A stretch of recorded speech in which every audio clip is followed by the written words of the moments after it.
Merci beaucoup pour ces chaleureux mots d'introduction. Merci également à Emmanuel Tagnard et à toute l'équipe de direction, à la présidence de Société de lecture pour cette invitation. Merci pour votre présence, mesdames et messieurs.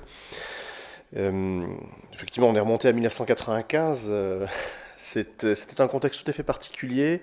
J'étais élève dans le sud de la France. Je suis originaire de Provence. Et c'était une époque de poussée de ce qu'on appelle pudiquement en France la droite anti-gaulliste, c'est-à-dire l'extrême droite, particulièrement dans le sud-est. Et de fait, il y a eu plusieurs mairies aux élections municipales de 95 qui ont basculé pour la première fois dans le giron de ce qui s'appelait à l'époque le Front National. Et il se trouve que, voilà, en tant qu'élève, j'ai eu 6 heures pour disserter sur un ou des fascismes dans l'Europe de l'entre-deux-guerres, et effectivement, ça avait un relief tout à fait particulier et une résonance, on va dire, existentielle tout à fait particulière.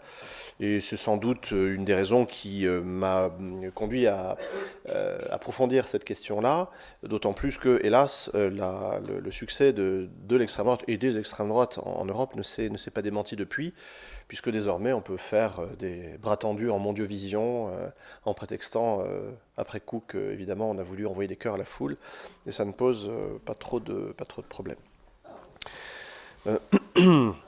Ensuite, la question se pose de la qualification de ce que nous vivons en ce moment. On parle beaucoup de nouvelle ère d'un point de vue politique et géopolitique. Je serais peut-être plus prudent. Moi, j'imagine plutôt la fin d'une ère, en l'occurrence, hein, une révolution conservatrice qui s'est déclenchée, au fond, à la fin des années 70, contre-coup de mai 68, qui était fortement théorisée par les intellectuels de la droite et de l'extrême droite américaine, les intellectuels néolibéraux. Ça s'est matérialisé par l'élection de Reagan et la politique réganienne, de dérégulation généralisée, de financiarisation sauvage, de politique néolibérale. Et au fond, on assiste peut-être à la fin très radicale, très violente, mais parce que c'est la fin de ce cycle-là. Moi, c'est ma lecture, on va dire, optimiste des choses, puisqu'il faut bien des raisons de se lever le matin. Donc j'essaie comment dire, de périodiser plutôt dans ce sens-là.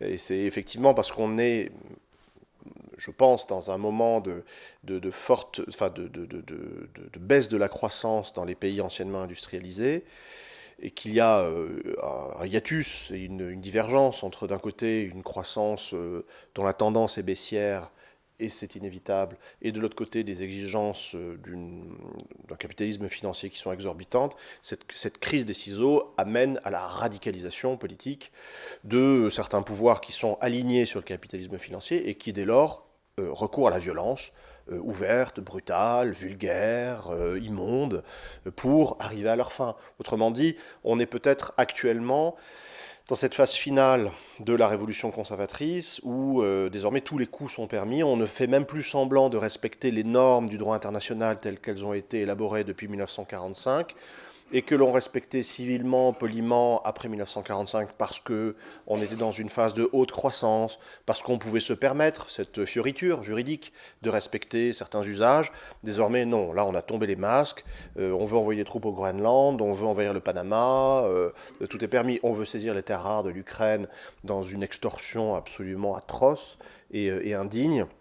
Bref, on revient au fond, dans cette phase finale, il me semble, à quelque chose qui préexiste aux deux guerres mondiales, hein, puisque ce sont après les deux guerres mondiales, on le sait très bien à Genève évidemment, qu'on a voulu civiliser le monde, c'est-à-dire qu'on a voulu faire du monde une cité régie par des lois.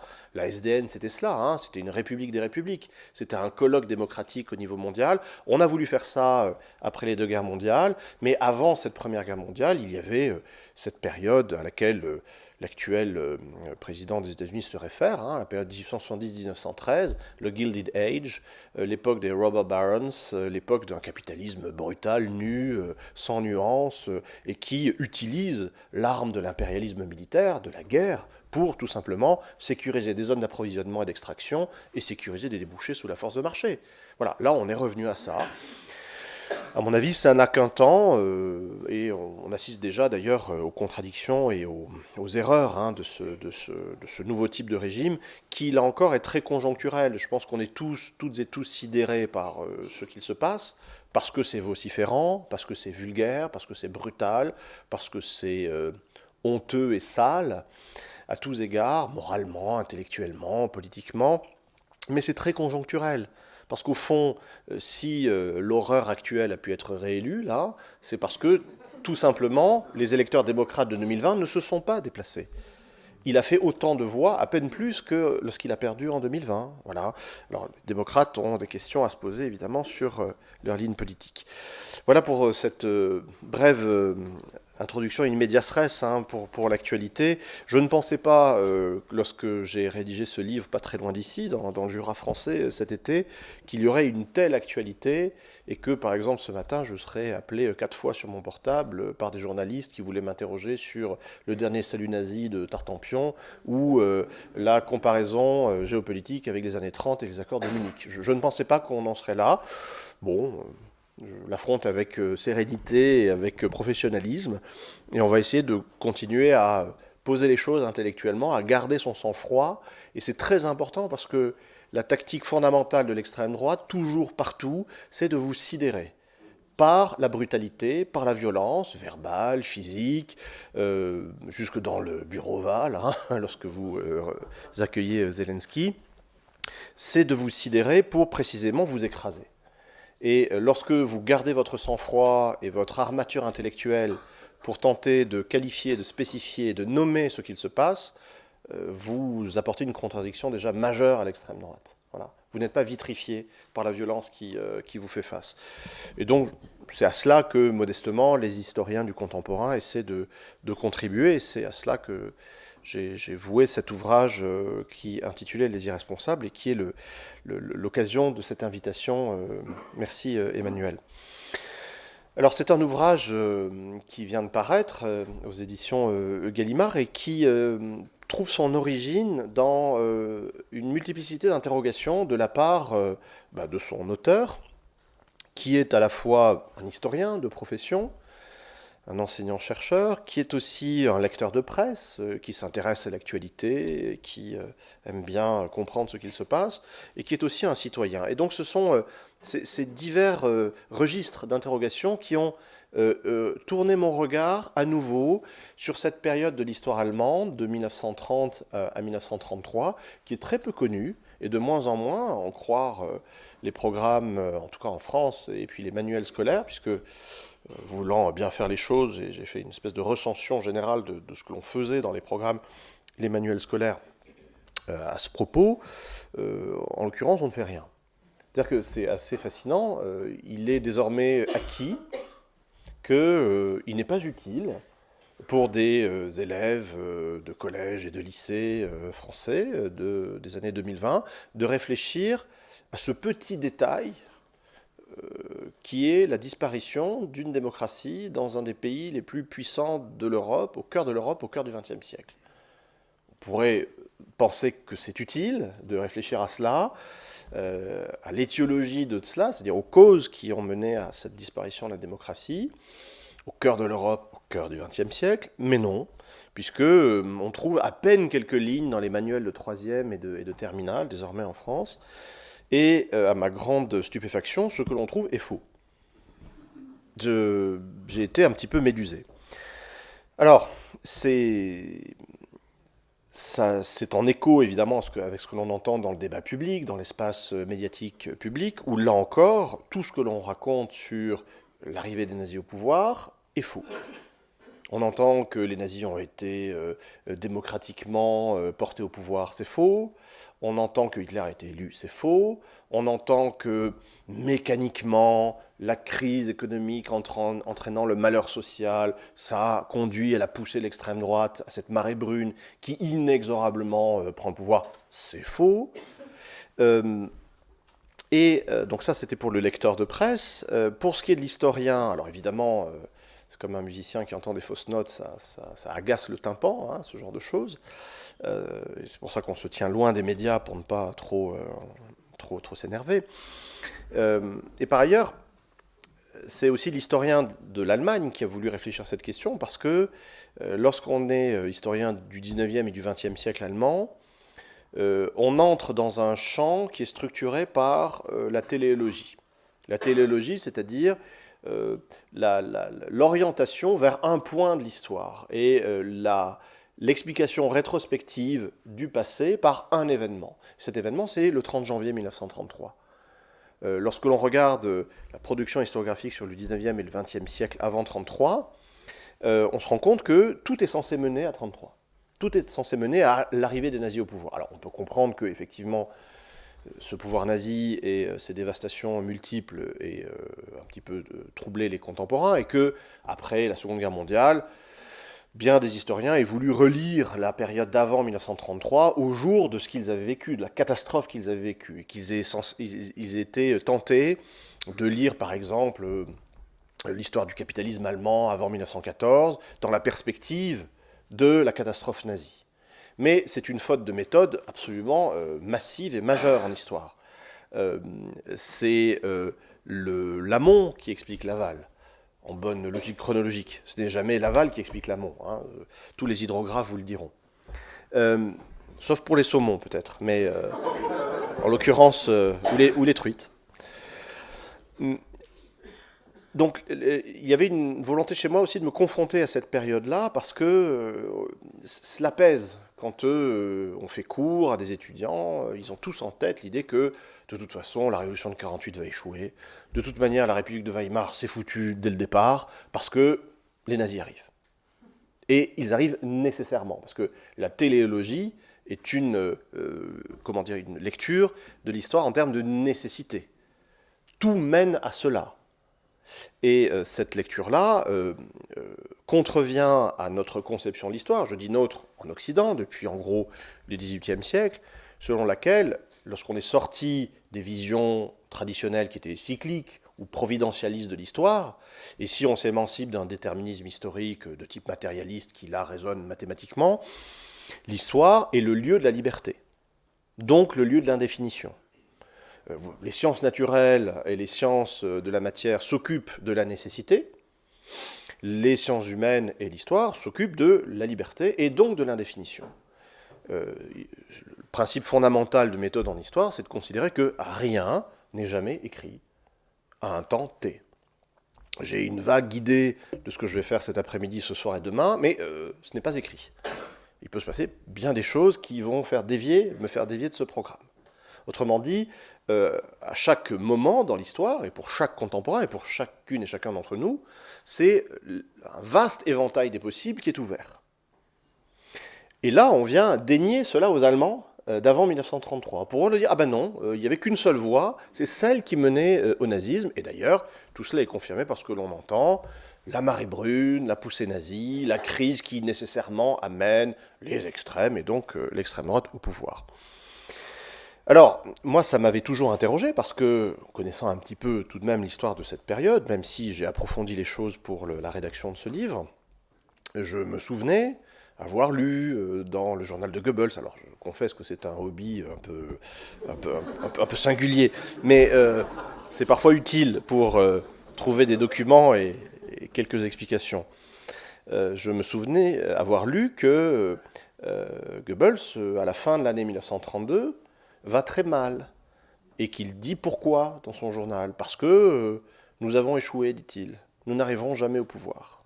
Noël 1932. Au même moment, son chef, Hitler, parle de se suicider. Parce que le parti est en grande difficulté, il est en voie d'éclatement. Vous avez des mutineries d'unité SA à la base, vous avez des Gauleiter qui veulent partir, et au sommet, Strasser et Frick qui veulent également prendre la tangente. Le parti nazi est fini, fin 1932. C'est bien que, si les nazis eux-mêmes disent que c'est fini, et si c'est corroboré évidemment par toutes les analyses politiques de l'époque, tout simplement parce que les nazis sont en train de tout perdre à l'automne 1932. Ils ont tout gagné jusqu'à l'été 1932, mais ils ont atteint au fond un acmé relatif de 37% des voix, c'est considérable.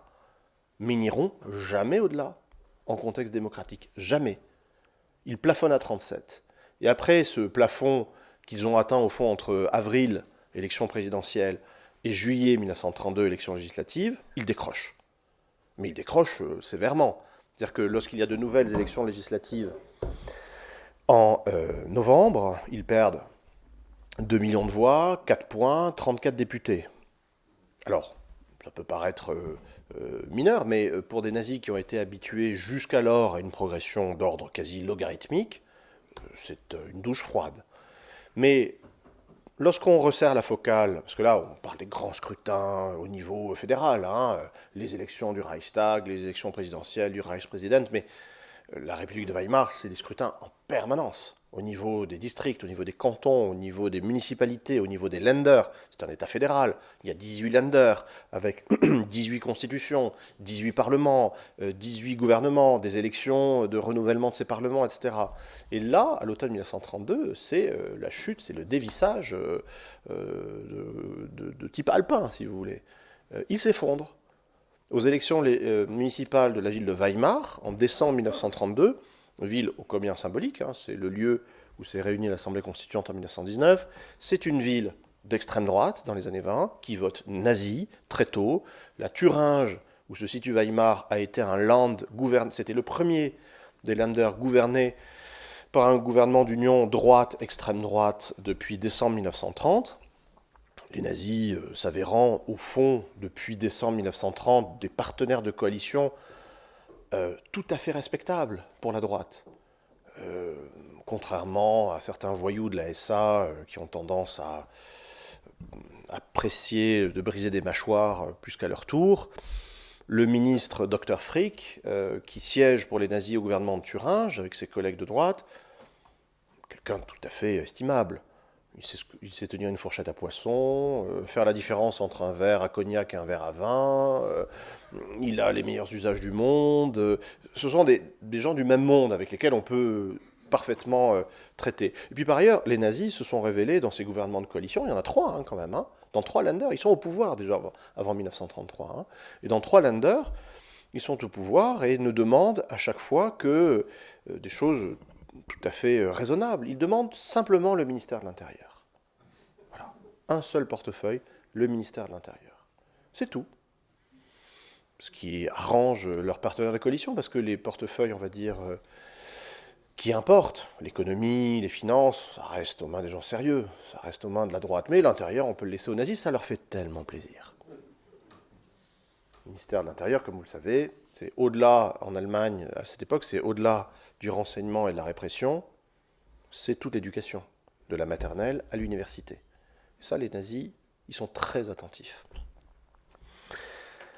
Alors, je vous brosse ce portrait très, très général pour vous montrer ce qui a été ma volonté d'enquête historique. Parce que si aucune des explications que l'on avance dans l'espace public, voire dans les manuels scolaires, ne tient, si par ailleurs cette vision finaliste, téléologique de l'histoire allemande, où tout mène nécessairement en 1933, ne tient pas, puisque de fait, les nazis eux-mêmes, Hitler et Goebbels, pas les moins sagaces et les moins bien informés, disent eux-mêmes que c'est fini, fin 1932, c'est bien qu'il y a quelque chose d'autre qui s'est passé.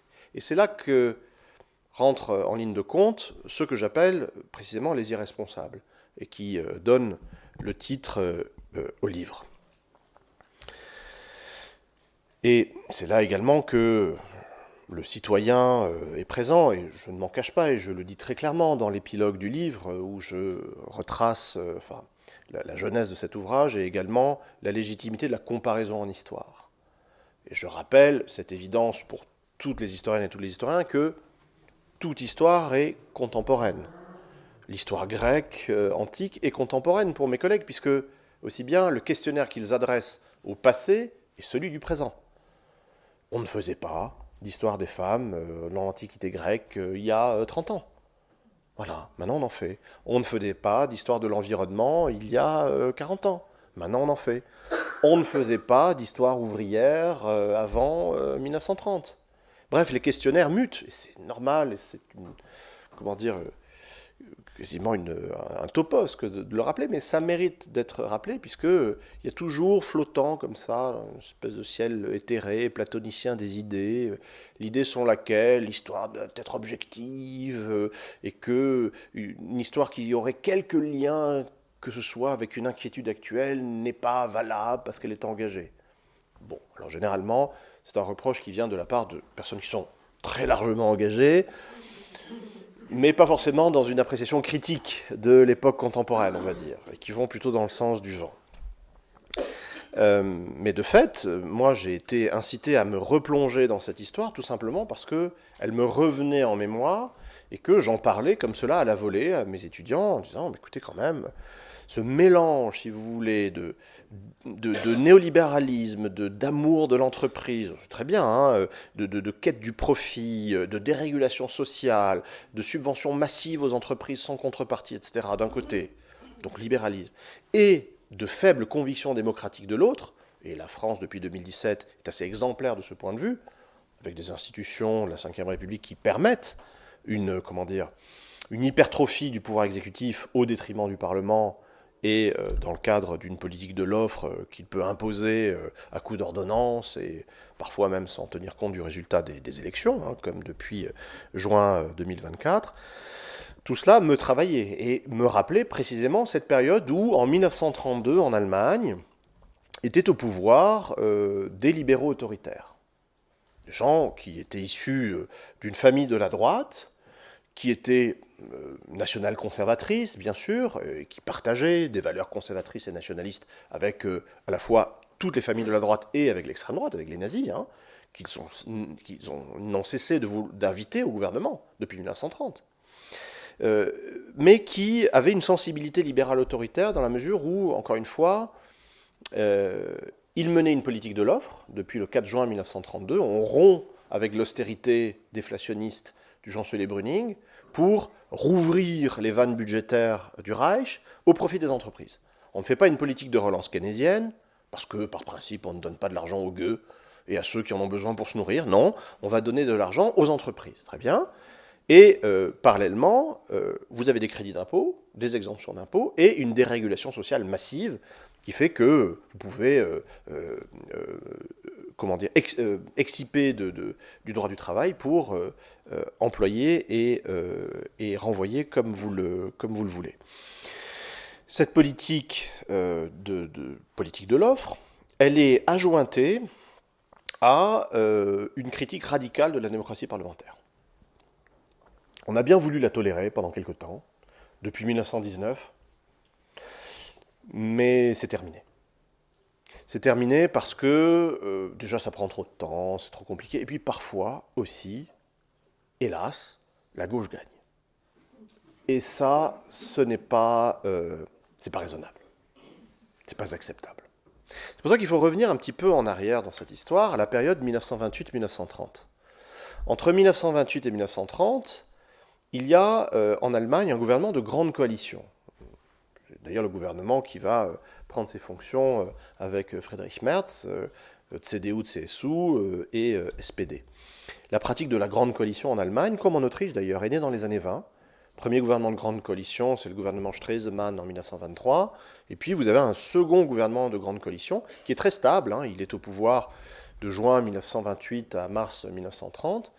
Sous la direction du chancelier Hermann Müller, qui est un chancelier SPD, un social-démocrate, c'est-à-dire quelqu'un de pas bien agressif hein, d'un point de vue politique, mais c'est déjà trop, évidemment, pour le président du Reich qui est en fonction à ce moment-là, le président Hindenburg, vieux maréchal d'Empire, aristocrate jusqu'au bout des doigts, incarnation de la Prusse éternelle, et qui considère n'importe quel membre du SPD, fût-il bourgeois, bedonnant, chassant, jouant au golf, comme un marxiste épouvantable.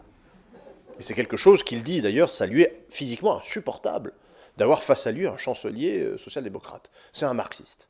Pour lui, c'est l'équivalent de Daesh, si vous voulez, c'est pas possible. Et ce gouvernement-là s'est installé à la suite du scrutin de 1928 où le SPD, le Parti social-démocrate, a fait le meilleur résultat de son histoire, 28% dans ma mémoire. Et ce gouvernement fait passer des mesures sociales, alors en coalition avec la droite, hein, qui accepte que, par exemple, on améliore l'assurance chômage, qu'on augmente les prestations sociales. Ça va pas très loin, mais c'est déjà beaucoup trop pour le président du Reich, Hindenburg, et son entourage, composé de grands agrariens, de banquiers, d'industriels, de militaires et de hauts fonctionnaires, et ça va beaucoup trop loin pour le patronat. En l'occurrence pour le Reichsverband der Deutschen Industrie, qui est l'équivalent du MEDEF, si vous voulez, hein, c'est l'association patronale allemande, le RDI, qui rentre en guerre contre le gouvernement, puisque l'association des patrons allemands refuse toute amélioration des prestations sociales, d'une part, et d'autre part a été très vexée, parce qu'à l'automne 1928, il y a eu un mouvement de revendication salariale dans la Ruhr, grande région industrielle, qui s'est soldé par un refus des patrons de céder quoi que ce soit, et par un lockout. Un lockout, donc on laisse les ouvriers à la porte, on leur interdit de rentrer, et le gouvernement du Reich s'est interposé comme médiateur pour trouver une solution. Et cette proposition de service qui a abouti de la part du gouvernement a semblé être la provocation de trop aux yeux du patronat, puisque remise en cause de la hiérarchie patronale, de la propriété privée, etc. Il rentre en guerre contre le gouvernement, et à ce moment-là, naît l'idée, au sein de l'entourage présidentiel du président Hindenburg, de précipiter la fin de ce gouvernement-là et d'installer ensuite ce qu'on appelle en allemand, à cette époque, un Präsidialkabinett, un cabinet présidentiel, c'est-à-dire un gouvernement qui va rompre avec la logique parlementaire de la République de Weimar, puisque le gouvernement émane du Parlement, qui vote la confiance, qui vote la défiance, qui vote le budget, enfin bref, démocratie parlementaire, rompre avec cela pour gouverner sur ordonnance présidentielle. C'est un coup d'État. C'est précisément ce qu'il se passe. Au printemps 1930, les ministres de droite mettent fin à l'expérience gouvernementale avec le SPD, le chancelier Müller démissionne, et Hindenburg nomme le chef de la fraction parlementaire du Zentrum, le parti du centre catholique du Reichstag, le docteur Heinrich Brüning, qui est un technicien des finances, et qui, face à la crise qui se déploie en Allemagne, cessation de paiement, faillite, chômage, etc., décide de mener la politique qu'il ne faut pas mener, c'est-à-dire une politique austéritaire. Heinrich Brüning est l'homme de la droite dogmatique d'un point de vue budgétaire à l'époque. Tout le monde fait ça. Pierre Laval, Pierre-Étienne Flandin, et à nouveau Pierre Laval font ça en France, entre 1931 et 1935. Les conservateurs britanniques, le président Hoover aux États-Unis. Quand il y a une crise, on décide, en bon diafoirus de l'économie, de saigner le malade jusqu'à ce qu'il soit exsangue. Donc, on va décider de rétablir l'équilibre budgétaire. Pourquoi ? Parce qu'il faut rétablir l'équilibre budgétaire, c'est une espèce de totem. Voilà. On n'a toujours pas compris la différence entre un budget d'un État et un budget d'un foyer. Il faut rétablir la balance. Et donc, on réduit la masse monétaire en circulation, politique de déflation. On baisse les prestations sociales, on baisse les salaires des fonctionnaires, on baisse les dépenses de l'État, etc., etc. Cette politique est une catastrophe, évidemment. Elle aboutit à l'aggravation de la crise absolument partout. Et il y a des gens qui le disent haut et fort déjà à l'époque, comme le professeur John Maynard Keynes, qui fait une tournée de conférences en Allemagne en 1931 pour dire « mais arrêtez cette folie, il faut relancer la machine de la consommation et de l'industrie par des dépenses budgétaires massives au prix peut-être d'un déficit. Mais un déficit budgétaire au niveau d'un État est vertueux. Arrêtez avec cette conception morale idiote de la dette c'est mal. Non, la dette c'est bien. Quand ça finance le fait que des gens vont éviter de crever de faim, quand ça finance des dépenses d'infrastructures, etc., c'est bien. Ça relance la machine économique. Bref, le keynésianisme. Donc ça, c'est non, et Brüning s'entête. Et il mène cette politique, je vous le disais, sans le Reichstag. Le Reichstag reste en place. Bon, il est dissous en 1930, mais un autre est réélu.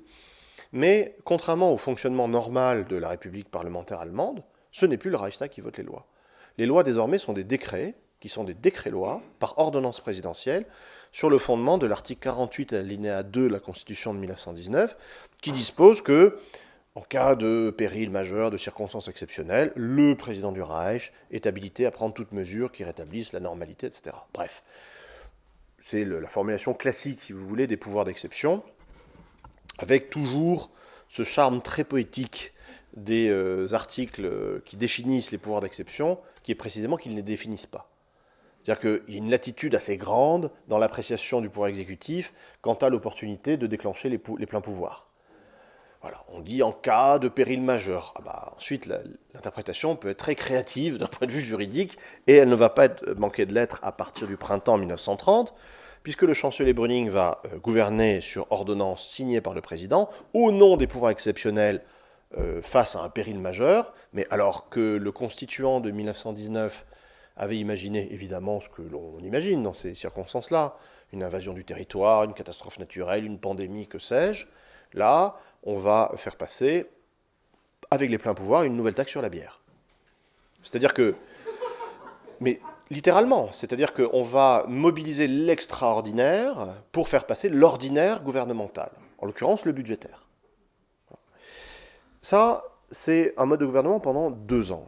Et au bout de 2 ans, la politique de Brüning est catastrophique, le chômage explose en Allemagne, sans doute jusqu'à 15 millions de chômeurs à l'été 1932, toutes catégories confondues. Et les soutiens originels de Brüning, en l'occurrence le RDI, le Reichsverband der Deutschen Industrie, l'association de patronat industriel allemand, lâche Brüning. Parce que, de fait, eux commencent à vraiment souffrir de cette politique. Et Brüning est également lâché par un autre soutien traditionnel, qui sont les grands agrariens, les grands propriétaires terriens. La grande propriété agricole et forestière, très importante en Allemagne, une espèce de reste de féodalité et d'aristocratie, jusqu'au plus haut niveau d'État, puisque le président Hindenburg lui-même, Paul von Benekendorf und von Hindenburg, est un Junker de l'Est, grand propriétaire terrien, avec sa vaste propriété de Neudeck, que sa famille avait perdue, parce que ses propriétés sont des puits sans fond et sont en déshérence. Il l'avait perdue, mais le patronat allemand lui a réoffert sa propriété avec les terres attenantes en 1927, et il y réside beaucoup. Et quand le chancelier Brüning a l'idée pertinente de faire une réforme agraire pour résoudre la question du chômage, vous imaginez bien la réaction au niveau présidentiel et au niveau de l'entourage présidentiel. Brüning saute en 3 jours. On ne touche pas à la propriété terrienne. C'est comme ça. C'est une espèce de totem à l'époque en Allemagne, un peu comme, je sais pas moi, une start-up aujourd'hui. On ne dit pas du mal des start-up, c'est comme ça. On ne touche pas à la propriété terrienne. Bon. Brüning saute et ce que l'on appelle la Camarilla, c'est-à-dire le petit entourage autour du président Hindenburg, décide de poursuivre dans la politique de destruction de la démocratie, de négation de la démocratie parlementaire, et de nommer un nouveau chancelier, lui aussi issu du Zentrum, de l'aile plutôt bien à droite du Zentrum, Franz von Papen, totalement inconnu du grand public, et qui est choisi en réalité par la personne qui, dans le petit groupe présidentiel, gouverne véritablement l'Allemagne à cette époque, qui est le général Kurt von Schleicher, qui est le plus haut fonctionnaire du ministère de la Défense. C'est un général de bureau, un officier d'état-major, extrêmement intelligent, et qui, lui, vraiment tire les ficelles du pouvoir exécutif à l'époque, et qui peut le faire, puisque de fait, le fonctionnement normal de la démocratie est interrompu depuis mars 1930, et que tout se ramène à une tête d'épingle, qui est un groupe de 4 ou 5 individus autour d'un vieillard de 85 ans. Voilà. C'est ça le pouvoir à l'époque.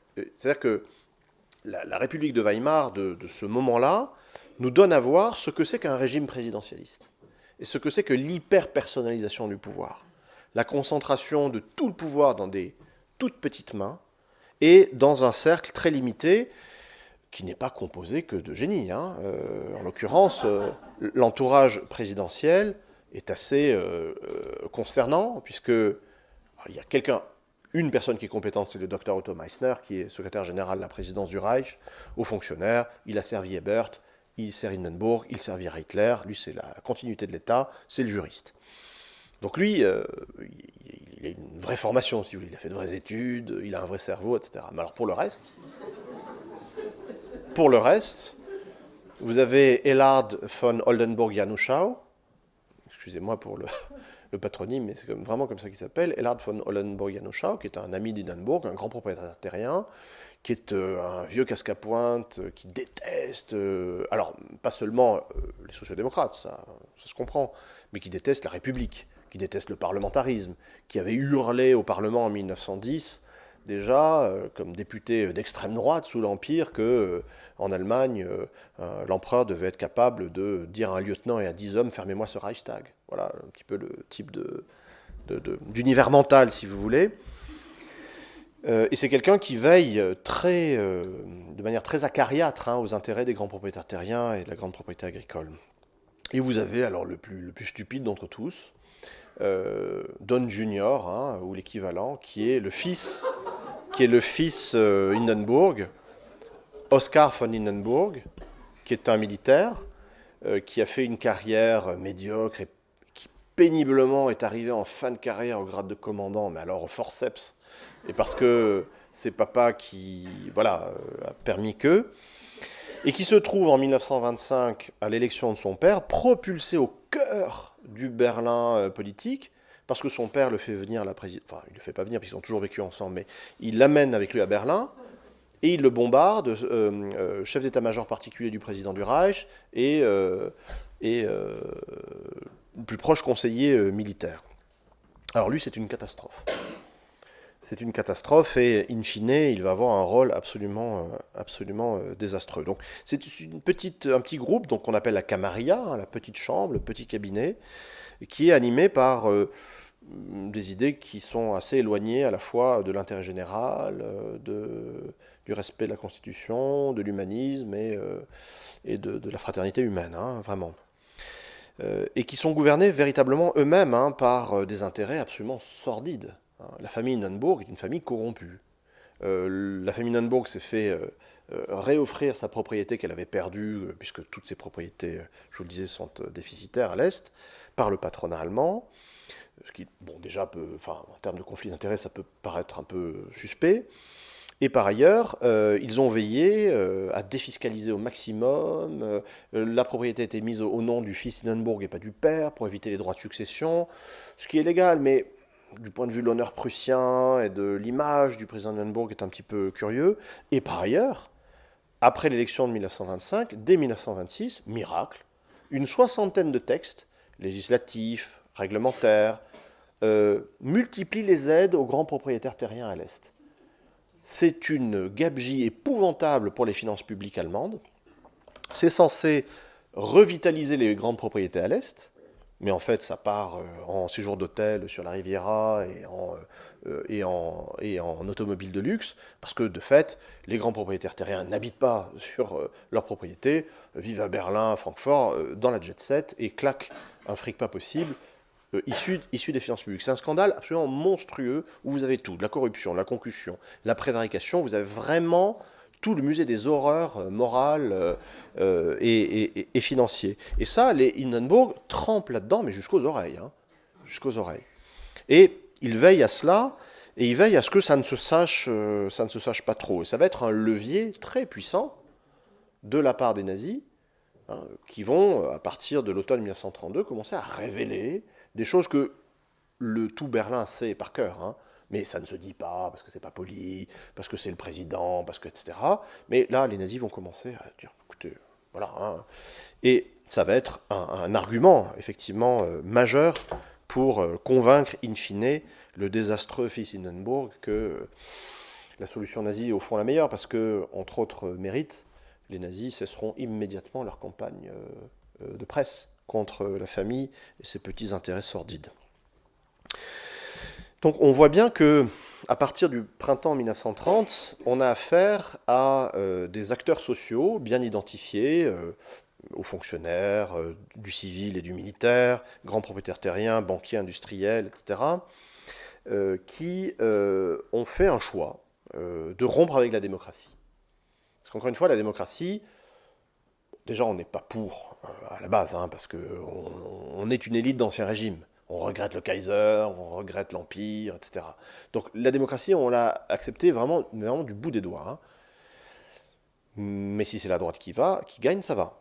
Par contre, lorsque vous avez un chancelier social-démocrate qui, sans être particulièrement bolchevique ou mélanchoniste, fait quand même passer 2-3 mesures sociales, là, ça ne va plus du tout. Et ça ne va tellement pas que le gouvernement Papen, qui est nommé le 4 juin 1932, décide de rompre avec le dernier pouvoir de gauche qui existe en Allemagne, qui est en Prusse. L'Allemagne est un pays fédéral, je vous le disais tout à l'heure, 18 États, 18 constitutions, 18 parlements. Le plus important de ces États, c'est la Prusse, avec pour capitale Berlin, qui est également la capitale du Reich. Une coexistence qui peut être un petit peu difficile, puisque la Prusse, figurez-vous, est non seulement le land le plus important d'Allemagne, hein, c'est 2/3 du territoire du Reich, 2 tiers de la population, c'est une administration puissante, c'est une police puissante, une force de police de 90 000 hommes. Pour vous donner une idée, le deuxième Land d'Allemagne, c'est la Bavière, en termes de superficie, 11% du territoire. 66%, 11%. Vous voyez un peu le déséquilibre. Donc la Prusse, c'est très important. Et il se trouve que la Prusse, quasiment sans interruption depuis 1919, est gouvernée par ce qu'on appelle la coalition de Weimar, c'est-à-dire une coalition entre le centre catholique, le DDP, parti centre-gauche très, très, très modéré, et le SPD, parti social-démocrate. C'est-à-dire ils ont fait la Constitution en 19, ils ont gouverné l'Allemagne entre 19 et 20, ils ont été battus ensuite par la droite, mais en Prusse, ils sont restés majoritaires. Et ça, c'est un vrai problème pour le gouvernement Papen qui ne peut pas accepter qu'en plus, dans la capitale du Reich, il y ait une capitale d'un land qui soit tenue par les rouges.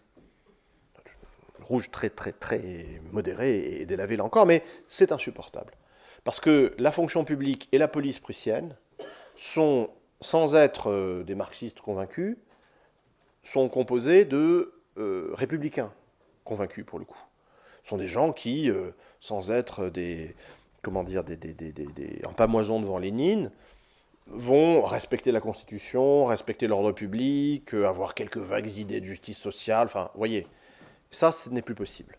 Le 20 juillet 1932, le gouvernement Papen décide, en application de l'article 48 alinéa 1, cette fois-ci de la Constitution de Weimar, que le gouvernement de Prusse est déposé et que le chancelier du Reich devient commissaire du Reich pour la Prusse et donc devient le pouvoir exécutif en Prusse. C'est un coup d'État. C'est un coup d'État et qui passe très bien puisque le SPD décide de ne pas réagir, sinon judiciairement, puisqu'une plainte est déposée devant le tribunal du Reich contre le gouvernement de Papen. Il y aura un procès à Leipzig à l'automne 1932 où le gouvernement du Reich se paye les conseils d'un prestigieux avocat qui est le professeur Karl Schmitt, qui défend les intérêts de von Papen et de son gouvernement.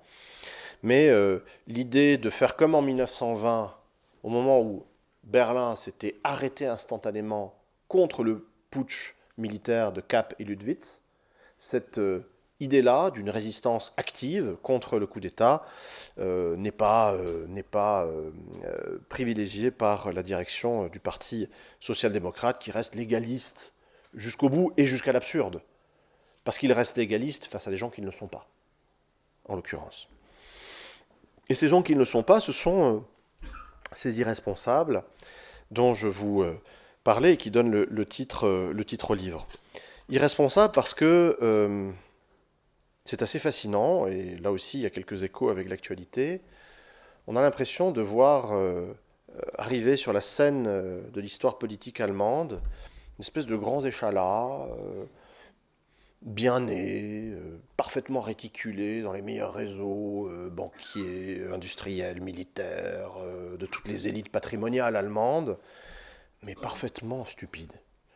L'incarnation paradigmatique de ce phénomène étant le chancelier von Papen, qui est connu pour sa vanité et pour sa bêtise, bêtise aggravée encore par le fait qu'il se prend vraiment pour un génie, et que, in fine, il trouve particulièrement pertinent de s'adonner à l'arithmétique des additions et des additions de pourcentage, en se disant qu'au fond, l'alliance avec l'extrême droite est peut-être la méthode, la manière, la voie, le moyen de pérenniser un pouvoir de droite qui, au fond, est d'accord avec les nazis surtout.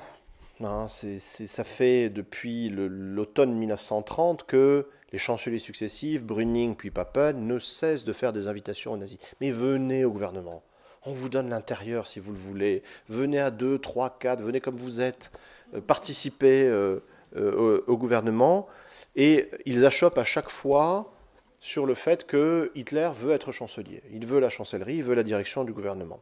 Et ça, ce n'est pas à l'ordre du jour parce que quand on s'appelle Franz Josef Maria von Papen, céder la place à une espèce de beauf du Sud, moustachu hystérique, qui a un accent à couper au couteau, qui a terminé brillamment caporal sa guerre et qui n'a même pas le brevet des collèges, c'est non. Il y a vraiment une condescendance de classe épouvantable qui fait que ces gens-là ne prennent pas les nazis au sérieux.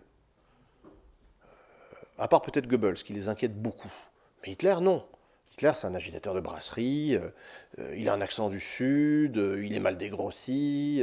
Non, ce n'est pas de notre monde. Et ça joue beaucoup chez Hindenburg, qui refuse, lui, maréchal prussien protestant, de nommer ce petit catholique caporal du Sud sorti des caniveaux de Vienne et de Linz.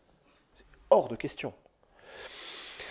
Mais l'idée va peu à peu cristalliser qu'au fond, ce serait peut-être une bonne affaire et une idée bigrement intelligente que de s'allier avec les nazis. Parce que les libéraux autoritaires au pouvoir, qui sont... Alors, ils sont fascinants de fatuité. Hein. C'est-à-dire qu'à l'été 1932, ils perdent violemment les élections du 31 juillet 1932, celles qui consacrent le maximum des nazis, 37,3% des voix, le socle socio-électoral de von Papen se réduisant à, si on est très large, à 15%.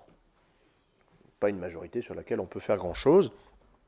Et à l'été 1932, Conseil des ministres qui est consacré à la question de l'analyse de la situation électorale, avec le ministre de l'Intérieur, le baron von Geil, qui dit voilà, on a une assemblée divisée, on a 3 blocs. On a les marxistes, bon, les nationalistes, les nazis, qu'on aime bien, mais c'est difficile parce que voilà, mais on est d'accord avec eux sur à peu près tout. Et puis au centre, il y a nous les meilleurs, nous les bien-nés, nous qui avons raison sur tout, par définition, et qui menons la meilleure politique, la politique de l'offre qui va évidemment, avec un peu de pédagogie, finir par donner des fruits. Et von Geil dit il faut qu'on tienne.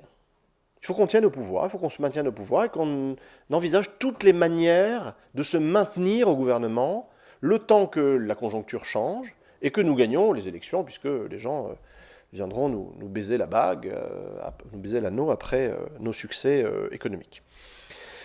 Et là, on a quand même un ministre de l'Intérieur, gardien de la Constitution, qui, froidement, explique quel article de la Constitution on peut violer. L'article 25, l'article 43, l'article 32, alors il passe en revue toutes les options possibles. Et finalement, la solution qui est retenue, qui est de dissoudre à nouveau, mais de reporter sine die les élections, c'est-à-dire on dissout mais on ne convoque pas les électeurs, le temps que ça se tasse, cette solution finalement n'est pas retenue. Et après une nouvelle défaite électorale, après une nouvelle dissolution, une nouvelle défaite électorale, le 6 novembre 1932, le gouvernement de von Papen imagine cette fois-ci le recours à la force. Le coup d'État militaire. C'est-à-dire qu'on va demander à l'armée de proclamer l'état de siège partout, de mettre en vigueur la loi martiale partout en Allemagne, des tribunaux militaires, tirer à vue sur les gens qui ne respectent pas le couvre-feu, bref, le coup d'État militaire à l'ancienne. Et à ce moment-là, il y a un décrochage au sommet de l'État. Il y a un décrochage entre le chancelier von Papen et son ministre de la Défense, le général von Schleicher. Celui-là même qui, depuis 1930, défait les gouvernements et domine le petit cabinet présidentiel. Von Schleicher, depuis 1930, est l'artisan du rapprochement avec les nazis. Parce que, encore une fois, on est d'accord sur tout. Mais à l'été 1932, il a pris peur. Il a vu ce dont les nazis étaient capables dans une campagne électorale, 100 morts quand même, en juillet 1932. 17 morts en quelques minutes dans un quartier de Hambourg le 18 juillet 1932, un dimanche après-midi, avec des enfants qui se prennent des balles perdues, etc. Bref, il a vu ce que c'était que les nazis, que ces gens-là n'étaient pas fiables, étaient trop violents, et comme c'est un homme d'ordre, il décide que l'avenir du régime allemand, qu'il veut autoritaire, bien sûr, c'est un homme de droite, c'est un militaire, bon, ça se fera sans les nazis. Ce n'est pas possible, on ne peut pas traiter avec ces gens-là. Et donc, contrairement à ce que veut Papen, qui est un coup d'État militaire, Schleicher demande à ses services, il est ministre de la guerre, de faire une simulation pour savoir si l'armée est capable de tenir face à une insurrection généralisée. Parce que si le gouvernement décide aussi ouvertement et violemment de rompre avec la légalité constitutionnelle, il y a fort à parier que les communistes, les nazis vont dire écoutez, nous non plus on ne joue plus, selon ces règles-là, on entre en insurrection, et fort à parier aussi que des puissances étrangères en profitent pour grappiller quelques territoires, notamment à l'Est. La Pologne a des visées, évidemment, sur les territoires de l'Est. La conclusion de l'armée, c'est qu'elle obéira, bien sûr, parce que c'est son métier, mais qu'elle ne tiendra pas. Donc la solution Papen, du coup de force, prend fin, et le général von Schleicher est nommé chancelier le 3 décembre 1932. Je passe rapidement, hélas, sur l'épisode Schleicher, parce que c'est un homme qui a totalement disparu des mémoires, des consciences. C'est quelqu'un d'ailleurs qui a reçu de la part des nazis plusieurs balles dans la tête le 30 juin 1934 par un petit commando de la police qui, pour faire bonne mesure, a aussi criblé de balles son épouse dans leur salon. Schleicher, qui a pris la mesure de ce qu'étaient les nazis, qui n'est pas un démocrate pour autant, hein, on est d'accord, hein, l'avenir n'aurait pas été extraordinaire, mais enfin, ça n'aurait pas été cette horreur-là. Hein. Schleicher a un plan très bien pensé, très élaboré, pour profiter de l'affaiblissement du parti nazi, faire éclater le parti, qui est animé par des forces centrifuges qui sont en train de le détruire, et faire une alliance de tolérance avec une partie de la gauche qui soutiendrait son gouvernement, lequel serait enrichi par les nazis dissidents, le parti nazi explosant, selon toute vraisemblance, avant fin février 1933. Il n'y a plus de parti nazi. Et la gauche étant en soutien, sinon en participation, mais du moins en soutien, parce que Schleicher a également pris la mesure du désastre social en Allemagne et veut mener une politique sociale active. Il veut rompre avec Papen et Brüning, et il veut rompre avec la politique de droite traditionnelle. Il veut mener une politique sociale. Malheureusement, il veut aussi mener une réforme agraire dans le cadre de cette politique sociale. Ça va très très mal passer auprès de Hindenburg, père et fils. Face à cette arrivée au pouvoir du général von Schleicher, Papen se rebiffe et décide, lui qui a une très bonne analyse également de la difficulté dans laquelle le parti nazi se trouve, de mener des négociations secrètes avec Hitler directement, pour forger une alliance droite-extrême droite et revenir au pouvoir, sinon comme chancelier, puisque Hitler y tient absolument, du moins comme vice-chancelier. Autrement dit, il y a eu des manigances, des manœuvres, des conciliabules, des réunions secrètes, d'abord chez le banquier Kurt von Schröder, le 4 janvier 1933 à Cologne, entre Papen et Hitler, première discussion. Puis chez l'entrepreneur en vin Joachim von Ribbentrop, dans son immense villa de Dahlem, avec toutes les commodités, notamment domestiques et de véhicules, des conciliabules, des déjeuners, des dîners, des négociations secrètes la nuit, entre von Papen, le docteur Otto Meissner, secrétaire général de la présidence, le fils Hindenburg et les notabilités du parti nazi, Adolf Hitler, Heinrich Himmler, Ernst Röhm et surtout Hermann Göring, qui est, avec Joachim von Ribbentrop, l'homme de la bonne société. L'homme qui a les réseaux industriels, financiers, aristocratiques, d'ailleurs, ça va très haut dans l'aristocratie, puisque les deux principaux fils de Guillaume II sont dans la SS. Hein. C'est très important en termes de légitimation pour les nazis de mettre en avant les fils de l'empereur, le docteur Hjalmar Schacht, le génie de la finance, l'industriel Fritz Thyssen, grand entrepreneur, pour montrer, regardez, nous sommes salonfähig, comme on dit en allemand, nous sommes tout à fait recevables dans la meilleure société. Et donc, tout cela se joue au fond sur des prétextes et sur des arguments parfaitement déplorable et sordide, puisque l'entretien décisif, c'est le dimanche 22 janvier 1933 à 22h dans la villa de Joachim von Ribbentrop, entre Oskar von Hindenburg et Adolf Hitler. 2 heures de discussion où Hitler dit très clairement, avec nous, on arrête la campagne de presse sur la Osthilfe, sur les subventions à l'Est dont vous vous gavez comme des gorées, hein, donc on arrête. Deuxièmement, il n'y aura évidemment pas de réforme agraire, et par ailleurs, comme vous le savez, nous avons rassuré le patronat, nous allons continuer la politique de l'offre, et d'autant plus que nous allons mener une politique de réarmement massif qui va bénéficier très largement à tous les fondamentaux de l'économie allemande. Autre promesse d'Hitler aux élites patrimoniales qui comptent, et notamment aux élites économiques, nous vous proposons le match retour de 1918. En 1918, c'était la révolution. Il y avait des conseils d'ouvriers et de soldats partout, c'est-à-dire il y avait des soviets partout, dans les usines, dans les régiments, etc. Le patronat a tout lâché. Il a lâché la journée de 8 heures, il a lâché la représentativité syndicale, alors que les patrons refusaient le dialogue avec les syndicats, qui n'avaient aucune existence à leurs yeux. Ils ont lâché les conseils d'entreprise, avec quasiment une co-gestion au sein des entreprises avec les syndicats. Bref, ils font ce que font les patrons quand il y a le feu, on lâche tout. Bon. Et ensuite, on essaie de revenir sur ces acquis-là, et c'est ce que le patronat a fait, le RDI a fait dans les années 20, mais pas suffisamment à ses yeux. Et la grande promesse d'Hitler, c'est que le patronat va redevenir Herr im eigenen Hause. Il va redevenir le maître et le seigneur dans sa propre maison. C'est la grande promesse du discours du 27 janvier 1932 devant le Industrie Club de Düsseldorf, devant 1500 patrons.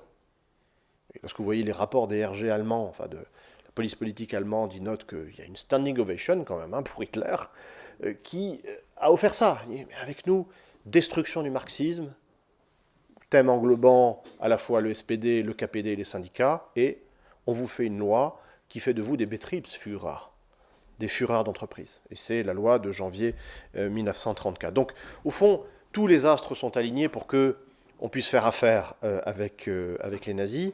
Et in fine, ce qui fait basculer le décisionnaire ultime, c'est-à-dire celui qui a la signature, Paul von Hindenburg, c'est le fait qu'on arrêtera de calomnier sa famille, enfin calomnier, de révéler ce que fait sa famille d'un point de vue fiscal et de détournement d'argent. Par ailleurs, il n'y aura pas de réforme agraire, le projet Schleicher ayant épouvanté les milieux agrariens, qui sont allés vraiment assiéger le président Hindenburg. C'est assez fascinant. Dans ma mémoire, c'est le 13 janvier 1933. Il y a une réunion du conseil d'administration du Reichslandbund, la grande organisation des grands propriétaires terriens, qui demande à 11h un rendez-vous à Hindenburg qu'ils obtiennent à 11h30. Vous imaginez la puissance du lobby. Ils ont accès au président du Reich dans la demi-heure. Et quand ils exigent l'après-midi de le revoir, ils sont reçus dans la demi-heure. Vous imaginez la puissance de ces élites patrimoniales. Et in fine, ça se joue véritablement entre deux individus, un soir à 22h, dans la banlieue de Berlin, à l'ouest de Dahlem, entre Oskar von Hindenburg et Adolf Hitler, le petit Oskar, rapportant le lendemain à son maréchal de père, voilà la discussion, voilà ce qu'il faut faire. C'est-à-dire que le 22 janvier 1933, 22 janvier, rien n'est fait.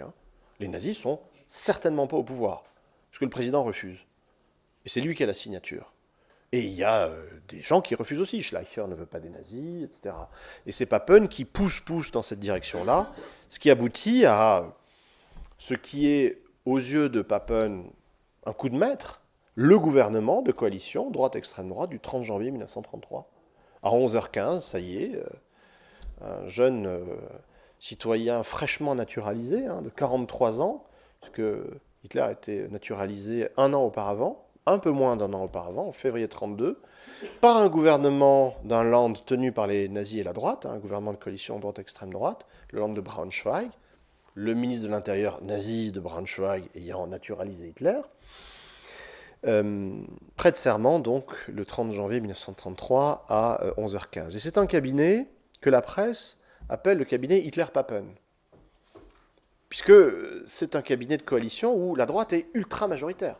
Vous avez 12 ministres, 9 sont de droite, libéral autoritaire, nationaux conservateurs, avec notamment le magnat des médias Hugenberg qui a pesé si lourd dans la nazification de tout l'espace public allemand depuis quelques années. C'est un gouvernement qui est ultra dominé par la droite traditionnelle, à telle enseigne que toutes les caricatures montrent un Hitler tenu en laisse, ou élève d'une auto-école, dont les véritables commandes sont tenues par Papen et Hugenberg. C'est des gens sérieux, c'est la droite classique. Papen est très confiant puisqu'il dit à un de ses amis, grand propriétaire terrien aussi, en parlant d'Hitler, il dit « je vais tellement l'acculer dans un coin de la pièce qu'il va couiner ». De fait, lorsque vous voyez le gouvernement du 30 janvier 1933, parmi les 3 membres nazis, vous avez le chancelier, donc qui n'est pas ministre, mais qui dirige le gouvernement, le ministre de l'Intérieur, Dr Frick, qui était ministre de l'Intérieur de Thuringe, et un ministre sans portefeuille, Victoire. C'est Hermann Göring, qui siège au Conseil des ministres, mais qui n'a pas de ressort, qui n'a pas de responsabilité. Sauf Souvenez-vous du 20 juillet 1932. Le Reich a pris le pouvoir en Prusse en déposant le gouvernement social-démocrate. Donc que fait Göring? Il se fait nommer Reichskommissar für Preußen à l'intérieur. Il se fait nommer commissaire du Reich à l'intérieur de Prusse, chef de la plus puissante police du Reich, 90 000 hommes. Je peux vous assurer que Hermann Göring va en faire le meilleur usage dans les semaines qui suivent. Autrement dit, cette magnifique affaire d'addition arithmétique de pourcentage avait réfléchi en statique et non pas en dynamique. La dynamique politique de la radicalité nazie, ces imbéciles ne l'ont pas vue dans leur morgue et leur condescendance. Elle est bien exprimée, cette radicalité, parce que note Goebbels dans son journal en août 1932, où il dit en gros ceci: ces crétins, les bourgeois, vont nous donner le pouvoir. Parce que, effectivement, on est d'accord sur tout, mais ils n'ont pas compris une chose, c'est que nous, ce pouvoir, on ne le leur rendra jamais. Jamais. Et il note, on est le 11 août 1932, sur la même page, il note qu'il est très heureux parce que Magda, Goebbels, son épouse, est enceinte de leur première fille qui s'appelle Helga, et qui va naître effectivement quelques semaines plus tard, fin août 1932. Il note « Je suis heureux, Magda est heureuse ». Et sur la même page, il note « Ces crétins-là vont nous donner le pouvoir, on ne leur rendra jamais. » Ils ne savent pas à qui ils ont affaire, en fait. Et il note « Ce sont nos cadavres qu'il faudra sortir de là. Nous ne le rendrons jamais, ce sont nos cadavres qu'il faudra sortir de là. » Alors, quand, lisant ce compte-rendu de la grossesse de Magda Goebbels, et cette phrase-là, j'ai évidemment pensé aux cadavres que l'on a sortis, que l'armée rouge a sorti le 1er mai 1945 du fond du bunker. Parmi ces cadavres, il y avait une petite Helga qui n'a jamais atteint son 13e anniversaire et qui était en robe de fête avec des fleurs dans les yeux, dans les cheveux, pardon, avant qu'on lui administre un somnifère et puis du cyanure. Voilà. Ça paraît toujours une bonne affaire de faire alliance avec l'extrême droite, une affaire d'arithmétique. J'ai tellement d'accord sur tout, et puis ils sont tellement sympathiques, tellement raisonnables, tellement bourgeois. On peut faire affaire avec eux, mais ça se termine comme ça. Je vous remercie pour votre attention.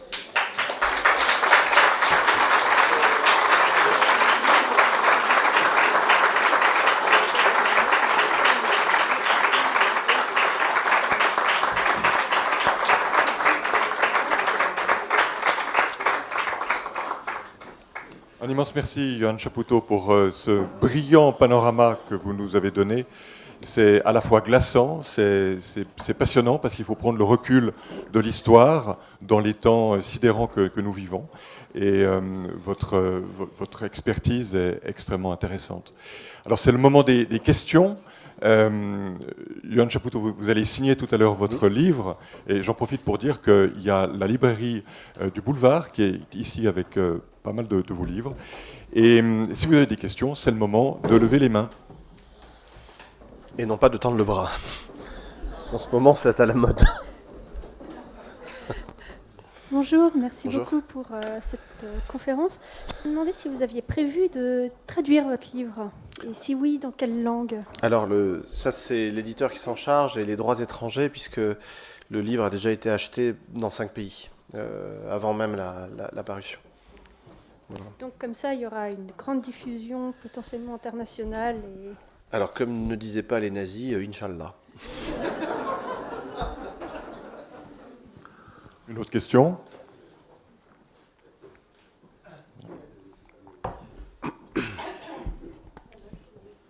Oui, vous levez le bras.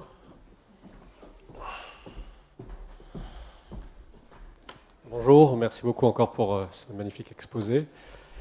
Dans le parallèle qu'on pourrait oser dans l'environnement contemporain, ce que vous sous-entendez à la fin, est-ce qu'il faut aussi s'inquiéter d'une extrême gauche potentielle contemporaine? Oui.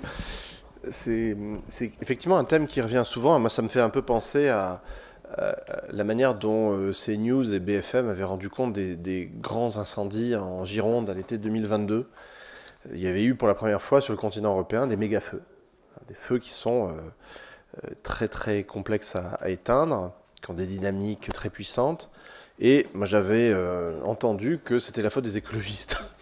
Et je trouvais ça extraordinaire. Et c'est un petit peu la même chose lorsqu'on parle de la fin de la République de Weimar. On dit c'est la faute de la gauche. C'est des choses qu'on entend beaucoup. Alors, faute de la gauche, surtout du KPD plutôt que du SPD. Et c'est extraordinaire parce que comment la gauche pourrait-elle être responsable dans la mesure où elle n'est pas aux affaires? Par ailleurs, puisqu'elle a été en plus déposée par un coup d'État en Prusse, hein, par ailleurs, le mode de fonctionnement de la République n'est plus parlementaire depuis 1930. Ensuite, il y a la question de la ligne qu'on appelle ultra-links à l'époque du KPD, qui est la ligne du Comintern depuis 1928, qui est du classe contre classe.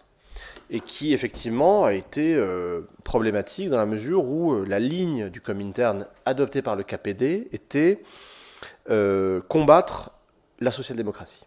Social-démocratie qui est le déguisement du fascisme, qui détourne les ouvriers de la vraie cause politique en leur faisant épouser un réformisme imbécile qui ne mène à rien. Or, je travaille un petit peu sur la question parce que je vais écrire un article là-dessus. Le KPD renonce à cette ligne-là en avril 1932, précisément au moment des élections de Prusse. Parce que les élections de Prusse, qui sont quasiment un sondage à l'échelle, 2/3 du Reich, consacrent un parti nazi à 36%. Et là, le KPD se rend compte que dans les priorités politiques, il faudrait peut-être taper violemment sur les nazis plutôt que sur les sociodémocrates, parce que concrètement, dans la rue, ce sont des SA qui abattent froidement des communistes, des socialistes et des syndicalistes. C'est quelque chose de très compliqué à cette époque, parce que le pouvoir social-démocrate, au niveau du Reich entre 18 et 20, et puis en Prusse en 1929, a fait tirer sur les ouvriers. La répression social-démocrate contre les communistes, c'est 160 morts à Berlin en janvier 1919, 1200 morts à Berlin en mars 1919, à l'arme lourde, automitrailleuses, etc.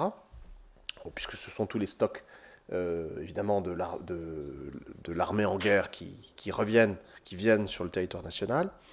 Et vous avez également cet épisode du 1er mai 1929, où le pouvoir social-démocrate en Prusse, mais aussi au niveau du Reich, chancelier Hermann Müller, interdit les manifestations du 1er mai. C'est quand même curieux pour des sociodémocrates, ça ne se fait pas dans la culture ouvrière. Donc les communistes ne respectent pas cette interdiction, passent outre, défilent, et là c'est le massacre. Vous avez 33 morts en quelques heures dans Berlin. Donc pour les communistes, c'était vraiment très difficile. Il y avait vraiment un obstacle épistémologique majeur à l'idée de faire affaire avec des gens qui, concrètement, avaient assassiné des milliers d'ouvriers et de militants communistes. Donc il y a cette dimension-là à prendre en compte dans le fait que les communistes ont une ligne contestable depuis 1928. Ils reviennent sur cette ligne en 1932 face à l'incendie nazi. Et en 1932, ce sont les sociodémocrates qui refusent de prendre la main. Ce qui est quand même terrible. Et dans la responsabilité sociodémocrate, il y a aussi le fait d'avoir toléré le gouvernement Brüning pendant 2 ans, au nom du moindre mal.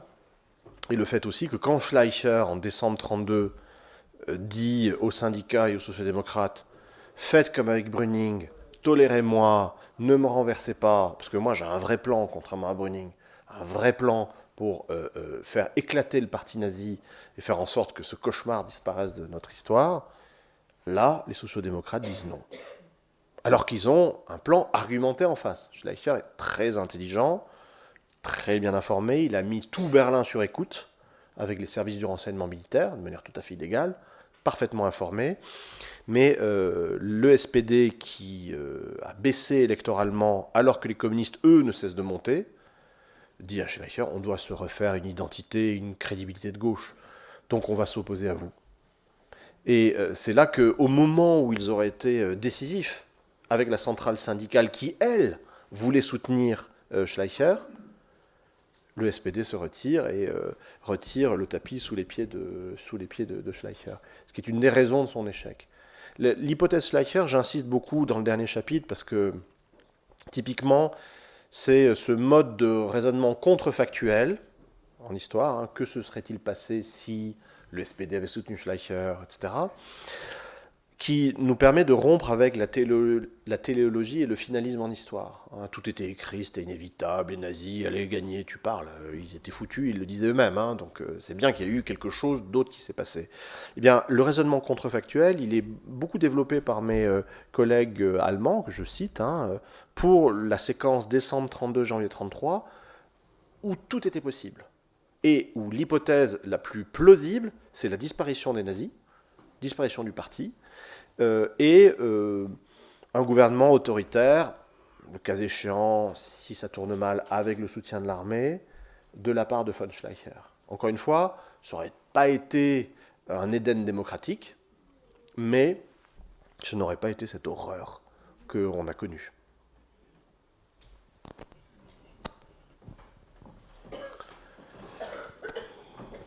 Une question. Vous n'avez pas employé, me semble-t-il, à moins que j'étais inattentif, le terme antisémitisme pendant tout l'exposé. Alors, je ne vais pas commettre d'anachronisme, mais Mein Kampf existait depuis, enfin, avait été publié depuis 5 ans et avait été lu. Alors justement, quel est le degré de pénétration de l'antisémitisme dans ces cercles-là? Est-ce que ça joue un rôle ou bien est-ce que votre silence signifie que ça n'a joué aucun? Alors, quand je disais que les nazis étaient, enfin que la droite libérale autoritaire au pouvoir, des von Papen et autres, étaient d'accord sur à peu près tout avec les nazis, il y a évidemment la dimension de l'antisémitisme. Je n'en ai pas parlé parce que les nazis ont tendance à mettre un été noir sur cette question-là à partir de la campagne contre le plan Young, campagne référendaire de 1929. Ils sont très bons en marketing politique. Hein. Goebbels pense la politique comme du marketing, de la Lüberneiss. Il vend des messages à des segments sociaux bien identifiés, avec des vecteurs bien calibrés pour les différents segments sociaux. Et dans cette conception très marketing de la politique, ils se sont rendus compte que l'antisémitisme, ça ne marche pas. Ça ne marche, enfin ça marche pour une base radicalisée qui est ravie de faire des pogroms, etc. Mais en population générale, ça a plutôt tendance à refroidir les électeurs et à accréditer cette idée que les nazis sont des gros beaufs violents qui n'ont aucune dignité, aucune tenue. Donc il y a vraiment une mise en veilleuse hein, de la question de l'antisémitisme qui va ressurgir au fond assez tardivement au printemps 1933. Sous l'influence de Goebbels qui... Alors très intéressant d'ailleurs, Goebbels n'est pas membre du premier gouvernement Hitler, hein.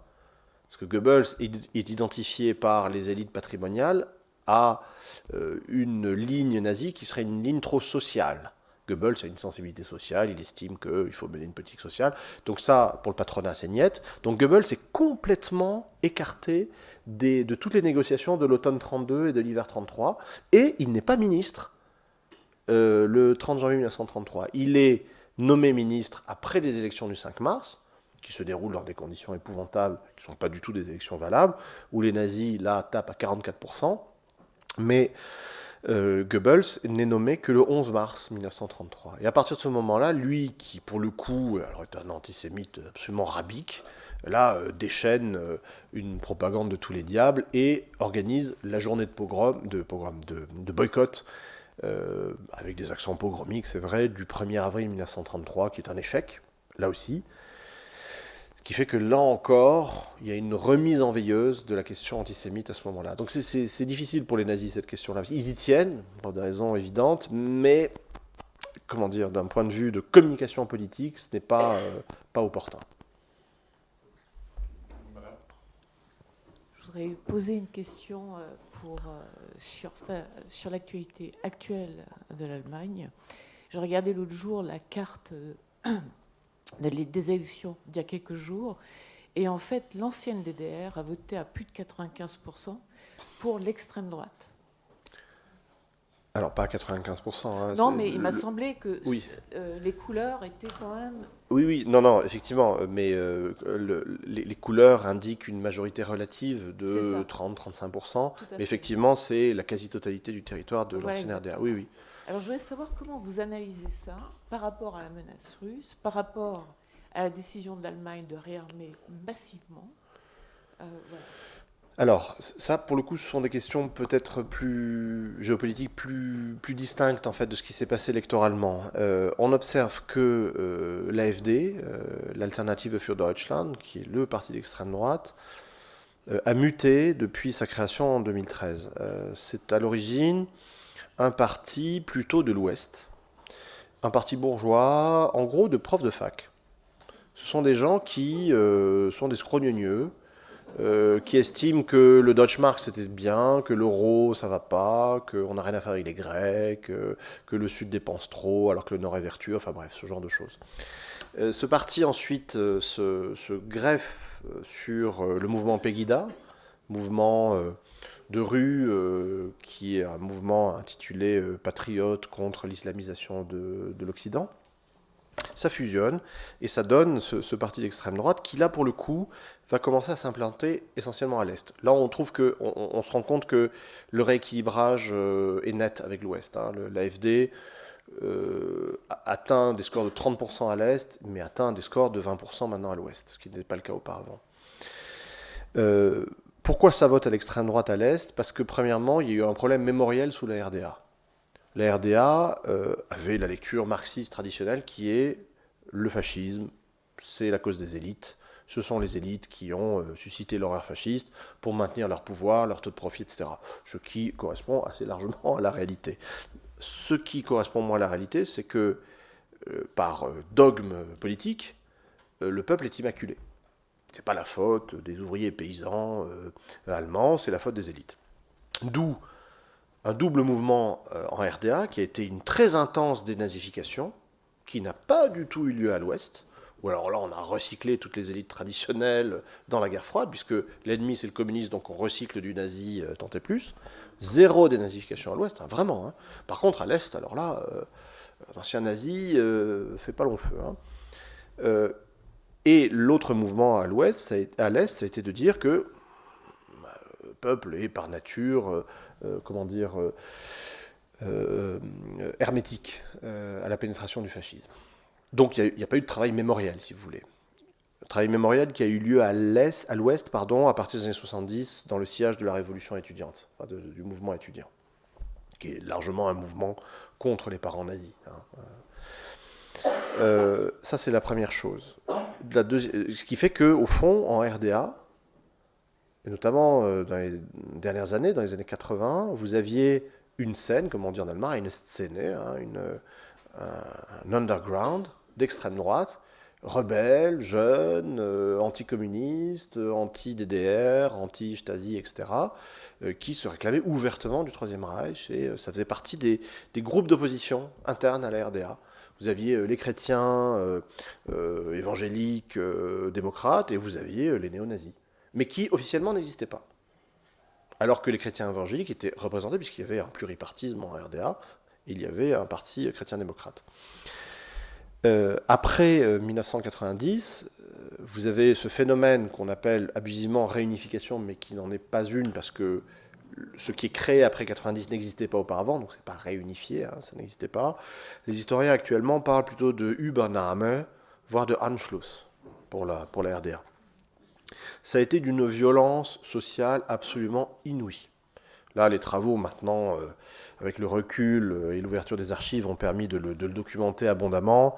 Ce qu'a fait la Treuhand, ça a été une dévastation de l'économie est-allemande qui a été décrétée non viable alors que ce n'était pas le cas, et qu'il y avait même des secteurs qui étaient en pointe, ultra concurrentiels pour l'Ouest, et que l'Ouest a décidé de mettre sous séquestre.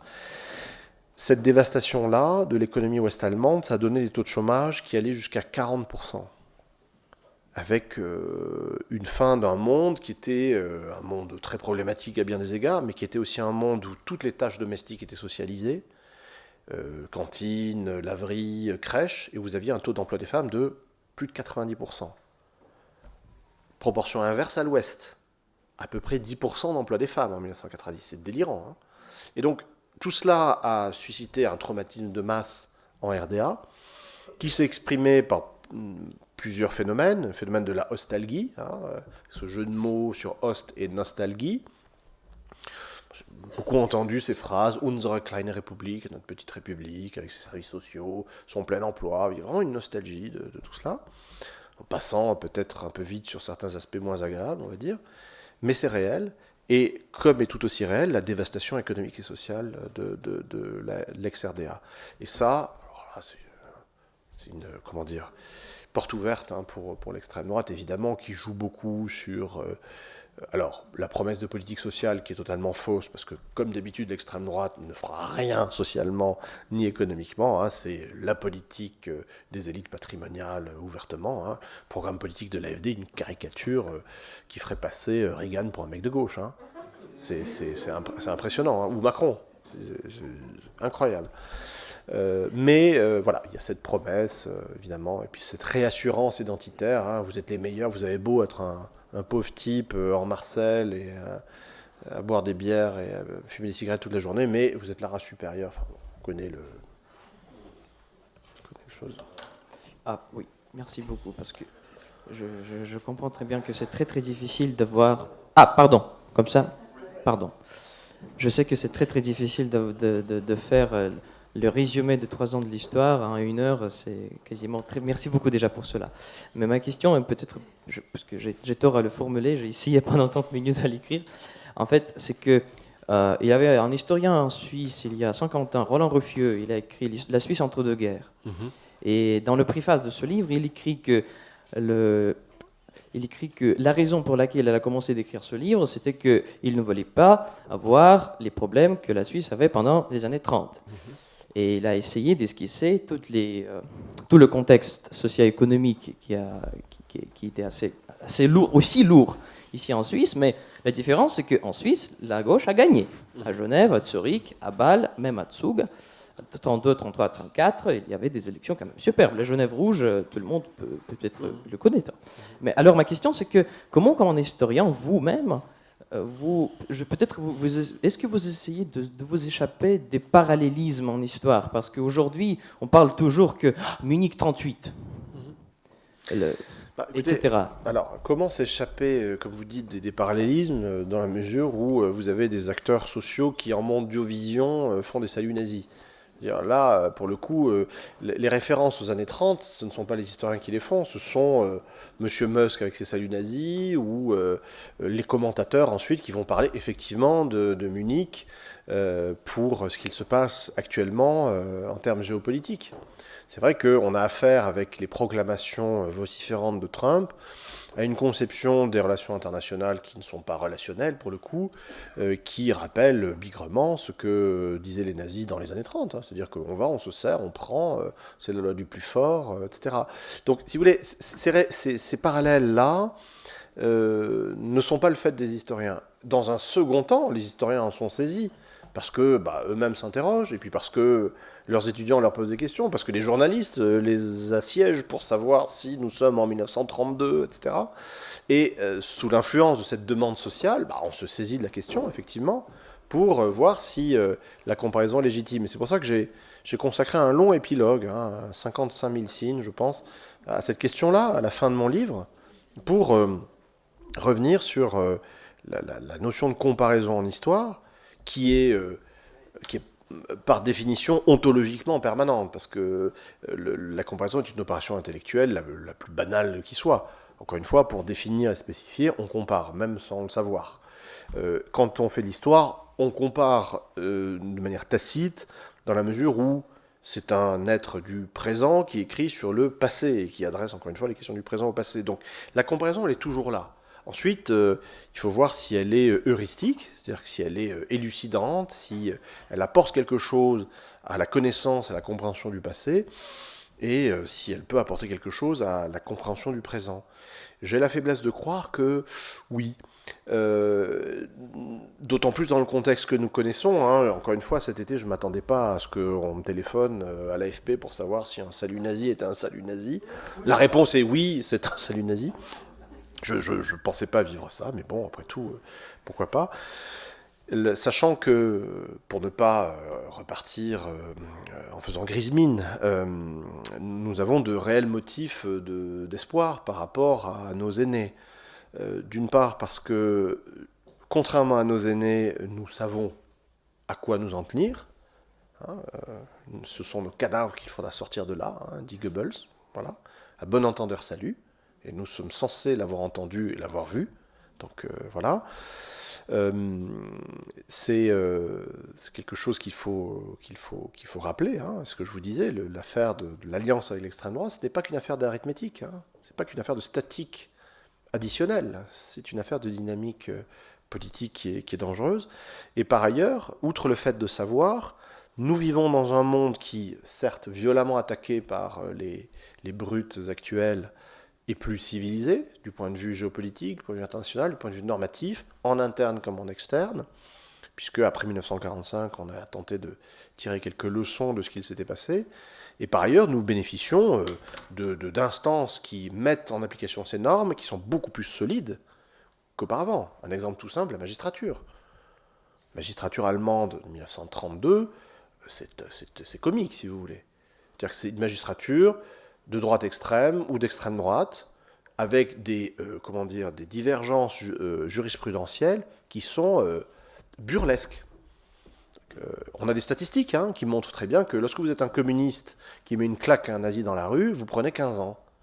Lorsque vous êtes un SA qui va égorger et étriper à main nue un communiste dans la rue, 4 mois avec sursis, en moyenne. Ah non, mais c'est délirant. Mais ça s'explique socioculturellement. La magistrature de 1932 en Allemagne est une magistrature d'ancien régime, qui est une magistrature socioculturellement réduite à un tout petit pourcent de la population qui a pu passer son bac et aller dans les universités, avec une sélection socioculturelle en termes d'héritage absolument féroce. Ce sont des gens qui ne représentent en rien la société allemande. Et par ailleurs, pour ceux qui n'étaient pas en poste sous l'Ancien Régime, ils sont arrivés en poste dans les années 20 en suivant des cursus à l'université où les professeurs étaient eux des professeurs d'Ancien Régime et où en droit constitutionnel on vous enseignait ex cathedra que la Constitution de 1919 était anti-allemande, anti-germanique, enjuivée, communiste et que c'était insupportable et qu'il fallait s'en débarrasser le plus vite possible au bénéfice d'un Führer quelconque qui sauverait l'Allemagne. Mais c'est ça qu'on entendait dans les universités. Donc quand vous prenez votre poste après ce genre de choses, regardez le nombre de juristes qu'il y a dans l'appareil nazi, c'est fascinant. Vous en avez des milliers. Il y a des types qui ont fait une licence, une maîtrise, beaucoup un doctorat, et qui viennent armer les structures du parti nazi, puis des agences nazies après 1933. Mais parce que ces types-là ont été formés dans des universités où on leur enseignait ça. 1919, Weimar, c'est une œuvre juive. Il faut s'en débarrasser. Donc là, on n'est plus du tout dans ce contexte-là. Regardez à quel point, pour la défense des droits sociaux, pour la défense de l'environnement, et puis désormais aux États-Unis, contre les décrets absurdes de l'autre fou, là, la ligne qui tient, c'est la ligne juridictionnelle. C'est les tribunaux. C'est les juges qui disent « Ah ben non, c'est pas possible ».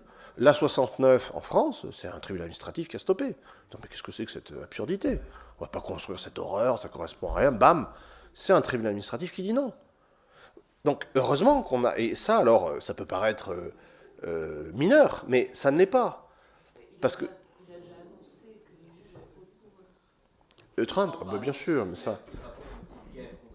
Oui. Non mais bon, ça c'est un classique de l'extrême droite. Je veux dire, on refuse l'état de droit, on conspue les juges et on nie la séparation des pouvoirs. Ça fait partie de... C'est un classique du jazz, si vous voulez, depuis 1922 en Italie. Donc c'est pas... Voilà, donc on a des motifs d'espoir et je pense que le simple fait de relire cette histoire allemande de 32-33 en voyant que contrairement à tout ce qu'on entend, rien n'était écrit, rien n'était inéluctable, rien n'était inexorable, là, c'est quand même la preuve que, quand on fait l'histoire, ça a une vertu émancipatrice. Rien n'est jamais joué. Vous avez des acteurs sociaux bien identifiés qui défendent des intérêts bien précis et contre lesquels on peut lutter. En disant, ben non, c'est pas une bonne idée de faire alliance avec Hitler, là. Non, parce que ce sont leurs cadavres qu'il faudra sortir de là, et les nôtres au passage. Jean Chapoutot, on pourrait vous écouter encore pendant des heures. C'est absolument passionnant. Merci d'être venu à la Société de lecture.